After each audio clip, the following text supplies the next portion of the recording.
Morning internet. आज हम फिर से बात करेंगे पांडास के बारे में। लास्ट टाइम हम लोग पांडास में डेटा फ्रेम क्या होता है, डेटा फ्रेम कैसे काम करता है, सीरीज़ क्या होती है, उसको कैसे यूज़ किया जाता है, ये सारी चीज़ें पढ़े थे। और कैसे पाइथन लाइब्रेरी इंस्टॉल करना है, कैसे उसको यूज़ करना है, और उसमें और भी कितने तरह के कंटेंट हैं, उनकी क्या यूजेस हैं, ये सारी चीज़ें हम लोग पहले भी पढ़ चुके हैं। अब उसी के आगे की चीज़ें पढ़ेंगे कि डेटा फ्रेम में हम प्रोग्रामिंग कैसे करेंगे।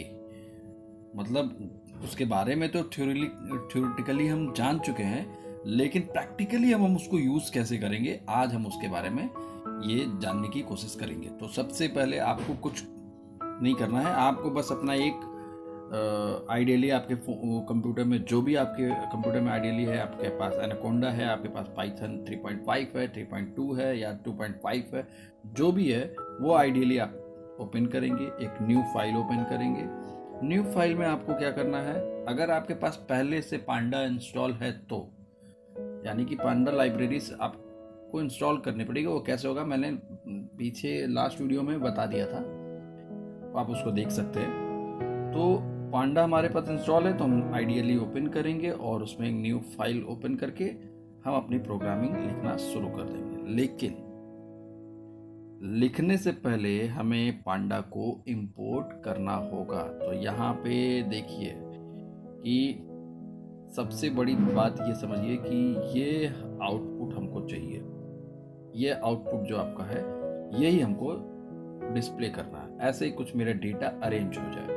उसके लिए हमको प्रोग्रामिंग करनी है और वो प्रोग्रामिंग होगी पांडा में। तो सबसे पहले हमको क्या करना होगा, इंपोर्ट पांडा। इंपोर्ट कीवर्ड है, पांडास एक लाइब्रेरी है। एस जो लगा है यहाँ पे एलियासिंग हो रही है, मतलब पांडास को एक नया दूसरा नाम दे रहे हैं, एसपीडी। तो एस जो है वो आपका एलियासिंग कर रहा है, एसपीडी। तो पहला तो आपने लाइन समझ लिया, लास्ट टाइम भी मैंने आपको बताया था ये चीज़। तो इससे होगा क्या कि आपका जो पांडास लाइब्रेरी है वो आपके प्रोग्राम में आके इनहेरिट हो जाएगा, मतलब उसके सारे फीचर आपके प्रोग्रामिंग में, आपके जो आप कोड करने वाले हैं उसमें आ जाएंगे, पांडास के सारे फीचर ये लाइन लिखने से। अब उसके बाद हमको क्या करना है, देखिए हम लिस्ट के थ्रू भी बना सकते हैं, हम कोई एरे भी के थ्रू बना सकते हैं, टपल के थ्रू भी बना सकते हैं, लेकिन आज हम बनाएंगे डिक्शनरी के थ्रू। तो डिक्शनरी जब बनाएंगे, जैसे आप डिक्शनरी पे काम करेंगे तो सबसे पहली चीज़ कैसे पकड़ में आएगा कि डिक्शनरी बनती कैसे है, या कहीं लिखा है तो ये डिक्शनरी है या ये लिस्ट है। तो डिक्शनरी जब भी स्टार्ट होती है तो याद रखिए कि इस तरह का कर्ली ब्रैकेट होता है, ये डिक्शनरी का है। और अगर इस तरह का ब्रैकेट है तो ये लिस्ट है, अगर इस तरह का ब्रैकेट है तो वो टपल आ गया। ठीक, तो यहाँ पे देखिए इस तरह का ब्रैकेट लगा हुआ है। यहाँ पे देखिए आप स्टूडेंट के पहले हम एक वेरिएबल बनाएंगे डिस्क टाइप का, कोई भी वेरिएबल का आपका नाम ले लीजिए, इक्वल टू एक डिक्शनरी बनाएंगे कर्ली ब्रैकेट लगा के। उसके अंदर हम यहाँ लिखा हुआ है स्टूडेंट, यहाँ देखिए आप, यहाँ लिखा है स्टूडेंट। उसके आगे लिखा हुआ है इंडेंटेशन, डबल डॉट इस तरह का बना हुआ है, इंडेंटेशन बना हुआ है। उसके आगे एक लिस्ट बनी हुई है, आप देख रहे होंगे एक लिस्ट इस तरह से बनी हुई है, इसके पहले इंडेंटेशन लगा हुआ है। उसके आगे स्टूडेंट का नाम यह यहाँ लिखा हुआ है, उसके आगे कॉमा, उसके बाद फिर एक स्टूडेंट का नाम, फिर कॉमा, फिर एक स्टूडेंट का नाम, ऐसे पूरी लिस्ट लिखी हुई है। यहाँ एक लिस्ट इस तरह से बंद हो गई है। ठीक है, ये चीज आपको दिख रही होगी। जस्ट उसके बाद हुआ क्या कि आप यहाँ पे देख सकते हैं एक और वैल्यू लिखी हुई है, मार्क्स। उसके बाद इंडेंटेशन और उससे रिलेटेड वैल्यू, उसके बाद कॉमा दिया, यहाँ पे स्पोर्ट्स लिखा है, इंडेंटेशन उससे रिलेटेड वैल्यू। मतलब यहाँ ये है कि एक वर्ड लिख दिया गया और उससे रिलेटेड ये वैल्यू सारी है। और ये वैल्यू किससे रिलेटेड है, स्टूडेंट से। कैसे पता चल रहा है, जब इंडेंटेशन लगा होगा तो उसके राइट साइड में जो वैल्यू लिखी हुई है ये वैल्यू बिलोंग करेगी जो लेफ्ट साइड में वैल्यू है उससे। ठीक है, एक बार फिर से देखते हैं। जो आपका वैल्यू इंडेंटेशन के इधर लगा हुआ है, ये आपका इंडेंटेशन है, जो आप यहाँ पे एक बार फिर से देखिए। मान लीजिए यहाँ पे लिखा है स्टूडेंट, यहाँ दिया इंडेंटेशन, उसके बाद यहाँ पे लिस्ट दी हुई है, यहाँ A, B, C, ये डिक्शनरी है। ये जो वैल्यू है ये बिलोंग करेगा इस वैल्यू को, क्योंकि जो आपका इंडेंटेशन है, ये जो आपका इंडेंटेशन है, इसके इधर वाली वैल्यू की ही वैल्यू होती है ये। ठीक है, ये आपको समझ में आ रहा होगा। तो यहाँ पे डिक्शनरी किस तरह से लिखा हुआ है ये आपको दिख गया। अब उसके बाद जस्ट बात क्या हुआ, यहाँ पे एक वेरिएबल बनाए, उस वेरिएबल में PD जो हम यहाँ पे बनाए थे, PD डेटा फ्रेम हम यूज करेंगे, PD डेटा फ्रेम फंक्शंस को यूज करेंगे, और ये वाला जो वेरिएबल है वो यहाँ पे लिख देंगे। ठीक है, अब ये जो वेरिएबल डिस्क है, इसके अंदर ये सारी वैल्यू रखी हुई है, सारी वैल्यू रखी हुई है जो कि यहाँ पे आ जाएगी। अब डेटा फ्रेम पे हम जैसे काम करेंगे, जैसे डेटा फ्रेम के अंदर ये वेरिएबल रख देंगे, तो ये जो सारी वैल्यू है ये अरेंज हो जाएगी किस तरीके से, इस फॉर्मेट में, और इस फॉर्मेट में जब अरेंज होगे तो ये प्रिंट हो जाएगा। तो ये तो आपको बेसिक चीज समझ में आ गया कि प्रोग्रामिंग करनी कैसे। अब यहाँ पे कुछ चीजें और हैं, जैसे ये लाइन देखिए, ये आपका रो इंडेक्स है, इंडेक्स वैल्यू है, ये रो इंडेक्स, और देखिए 0 से स्टार्ट हुआ था, यानी कि 0 से 5 तक जा रहा है, यानी कि ये अपने आप बना है, आपने इसे नहीं बनाया, ये अपने आप बाय डिफॉल्ट बना है जब 0 से स्टार्ट हो रहा है। ठीक है, ऊपर यहाँ लिखा हुआ है स्टूडेंट्स, मार्क और स्पोर्ट्स, ये जो चीज लिखी है ये कॉलम इंडेक्स है। ये इसमें आप पढ़ के देख सकते हैं, मैंने यहाँ पर डिफिनेशन लिख दिया है, लिखा हुआ है।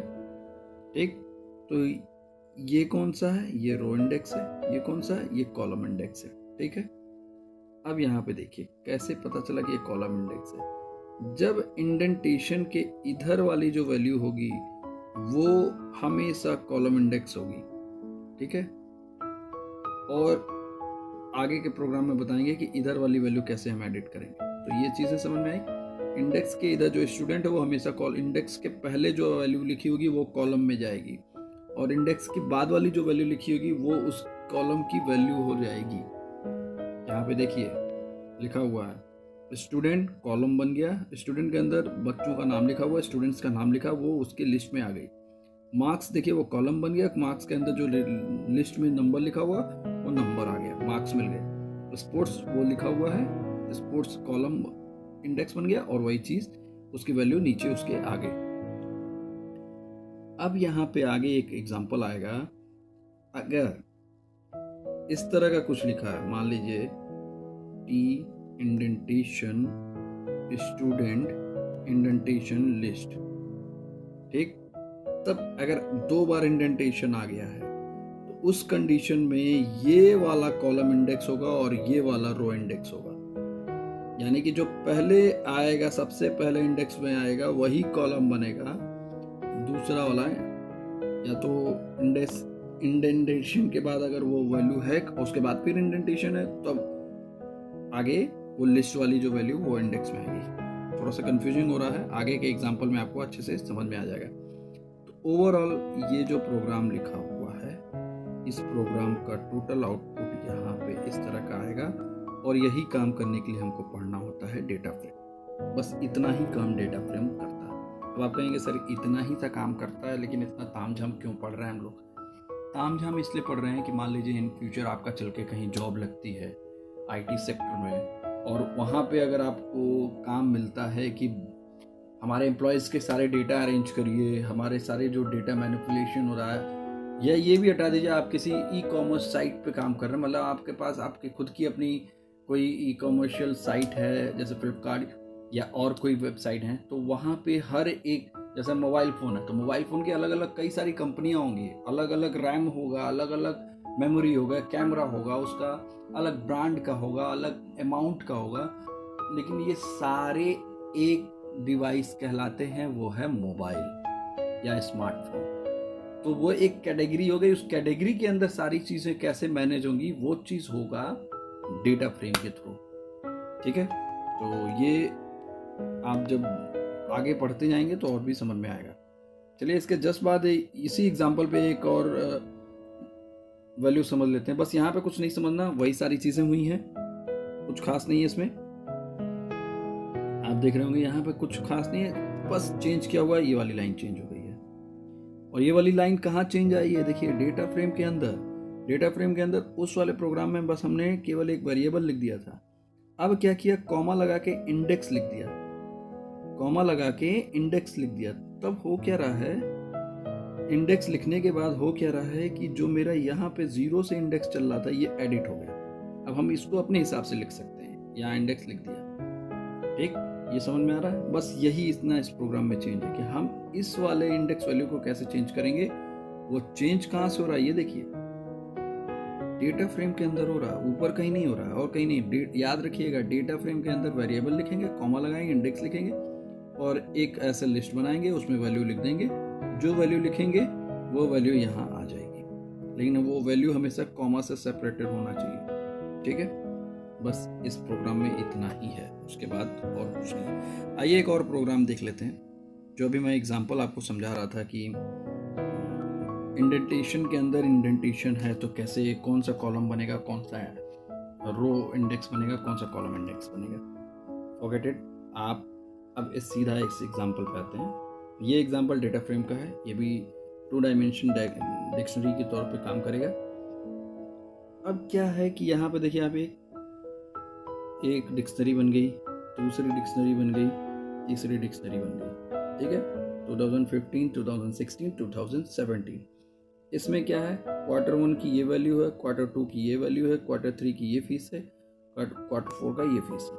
ठीक है, उसी तरह से तीनों में वैल्यू रखी गई है, अलग अलग वैल्यू तीनों में रखी गई है। अब यहाँ पे एक चीज चेंज किया गया है, एक और डिक्शनरी बनाई गई है। ये टोटल फी क्या है, ठीक है, यहाँ केवी फी लिखा, आप टोटल फी लिखिए या जो भी, ये तो वेरिएबल का नेम है। अब इसके अंदर क्या किया गया है, ये जो YR 2015 लिखा है, ये तो अपने आप में एक डिक्शनरी है जिसके अंदर एक क्वार्टर लिखा है, फर्स्ट क्वार्टर के बाद इंडेंटेशन, फिर 14,000 लिखा हुआ है यहाँ पे देखिए। ठीक है, तो ये चीजें लिखी हुई है, यानी कि क्वार्टर जो है इंडेंटेशन के पहले लिखा है तो वो तो कॉलम बनना चाहिए, लेकिन यहाँ कॉलम तो 2015 लिखा है। ठीक, क्यों लिखा है, क्योंकि इस डिक्शनरी के बाद ये वाली डिक्शनरी बनी है और इस डिक्शनरी में सबसे पहला बना है 2015 और उसके अंदर एक पूरी डिक्शनरी रख दी गई है। फिर 2016 उसके अंदर एक पूरी डिक्शनरी रख दी गई है जो ये सारी डिक्शनरीज है। ठीक है, तो अब यहाँ क्या हो रहा है, जो क्वार्टर है वो इधर आ गया है। मैंने बोला था आपको, मैं एग्जांपल में समझा देता हूँ। देखिए मैंने लास्ट टाइम बोला, अभी ऊपर वाले एग्जांपल में आपको बताया कि मान लीजिए एक मैंने टी बनाया, उसके आगे इंडेंटेशन लगाया, फिर एक एस बनाया, उसके आगे एक इंडेंटेशन लगाया और उसके बाद हम एक लिस्ट बना दिए और उसमें वैल्यू रख दिया। ठीक, तो ये तो वैल्यू हो गई, इससे कोई लेना देना नहीं, ये तो वैल्यू है। अगर इस तरह का है कि टी फिर इंडेंटेशन, एस फिर इंडेंटेशन, तो जो टी है वो बनेगा कॉलम इंडेक्स और जो एस है वो बनेगा रो इंडेक्स। लेकिन अगर सिर्फ ऐसे रहता टी इंडेंटेशन लिस्ट वैल्यू, और तब ये सीधा यही बनता कॉलम इंडेक्स और बाद में रो इंडेक्स जो है वो बाय डिफॉल्ट आगे बढ़ जाता। तो यहाँ पे वही चीज समझाई गई है इस वाली लाइन से कि एक डिक्शनरी है, उसको एक और डिक्शनरी के अंदर रख दिया गया है। तो 2015 यहाँ बन गया और जो एक क्वार्टर वाला था वो यहाँ आ रहा है। आज के लिए इतना ही, कल फिर इसके आगे पढ़ेंगे, तब तक के लिए बाय बाय।